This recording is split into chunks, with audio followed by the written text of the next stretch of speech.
Le vieil homme découvrit avec stupéfaction que le chauffeur chargé de conduire le patron avait secrètement bu de l'alcool avant le départ, alors que le patron s'apprêtait justement à descendre. Un fort sens des responsabilités le poussa à descendre avant l'arrivée du patron. Il trouva immédiatement le chauffeur. Le chauffeur démasqué tentait encore de se justifier. À ce moment, le patron se dirigeait vers eux, écoutant les avertissements très sérieux de John. Le chauffeur, pour sauver son emploi, ne put que prétendre un malaise pour demander un congé au patron. C'est ainsi que John devint le chauffeur temporaire du patron. Après avoir conduit le patron à destination, le patron se plaignit en passant d'avoir très faim. Ces mots restèrent gravés dans l'esprit de John. Il profita du temps d'attente pour aller spécialement au restaurant chercher un déjeuner à emporter. Oh my god, that smells so good. Good.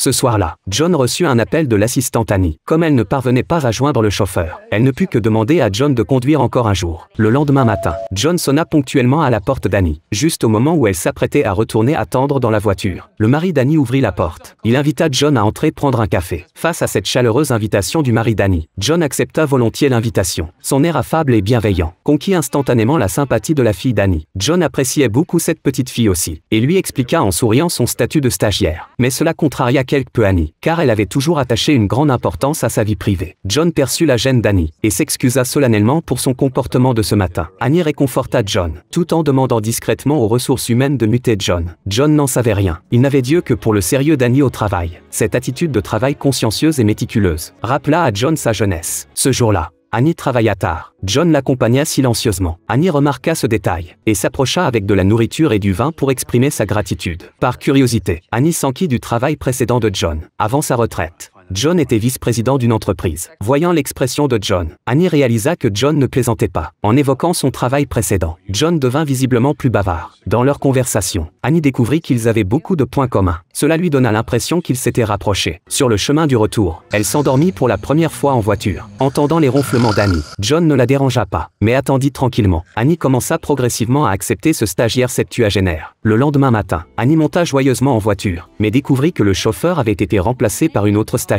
Cette vieille dame ne savait pas s'orienter et faillit percuter une autre voiture. Annie dut se résoudre à faire le chauffeur elle-même. C'est alors qu'elle réalisa soudain que si elle était si à l'aise auparavant, c'était parce que John s'occupait discrètement de tout. Arrivé à l'entreprise, Annie chercha John avec empressement. À ce moment, John avait été muté dans un autre service, où il était chargé d'aller chercher les cafés. Annie s'excusa sincèrement, espérant que John pourrait pardonner sa précipitation et revenir travailler à ses côtés. De retour à l'entreprise, Annie décida de promouvoir John. Elle ordonna à ses subordonnés de déplacer le bureau de John près de la porte de son bureau, pour qu'il devienne son premier assistant. Dans la période qui suivit, l'entreprise fonctionna à plein régime. Les déplacements constants de toute la journée commencèrent progressivement à agacer Annie. Voyant les échantillons disposés n'importe comment, elle ne put s'empêcher de râler. Mais dès le lendemain au bureau, Annie découvrit avec stupeur que son bureau autrefois en désordre était parfaitement rangé. Elle dirigea son regard vers son associé, mais l'associé dit que ce n'était pas lui, que John était arrivé à 7 heures pour tout ranger. John était ainsi, pour les détails que les autres ne remarquaient jamais. Il s'en occupait toujours discrètement. C'était son habitude après des années de lutte professionnelle, et aussi son attitude envers le travail.